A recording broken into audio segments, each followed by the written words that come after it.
Boomer and Bailey are two grizzly bears that came to the Houston Zoo in 2008 after being confiscated by authorities from a private owner.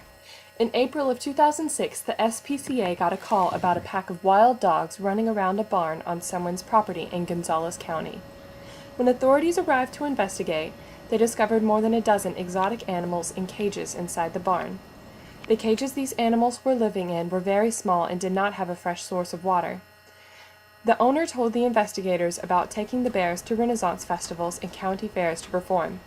He also mentioned that to give the animals a drink, he would spray them with a water hose once a day. Many of the animals showed signs of stress and poor health due to lack of veterinary care and improper diet. The owner of the property was arrested on 16 counts of animal cruelty and failure to abide by state regulations of exotic animal ownership.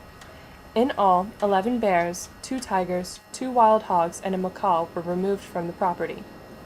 Over the next 2 years, the confiscated animals were offered homes in facilities throughout Texas. The Houston Zoo was able to provide a home for two 30-year-old grizzly bears named Boomer and Bailey. At first, the old bears had a hard time getting around in their exhibit. They both had weak muscles and bad joints from being cooped up in their previous environment. Yet, with the proper care from keepers and veterinarians at the Houston Zoo, today Boomer and Bailey are living the good life as retired bears. Boomer is easily identified because of his distinct feature. His tongue is always hanging out. He also spends a lot of time sleeping in his sandbox, where it's nice and shady.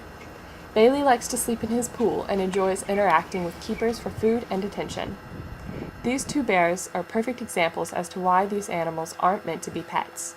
Here at the Houston Zoo, Boomer and Bailey have constant access to special food, plenty of water and space to move around, and veterinary care, things a private owner would have a hard time providing. Boomer and Bailey are very special bears, but at the Houston Zoo, we remember that they are bears and they are wild.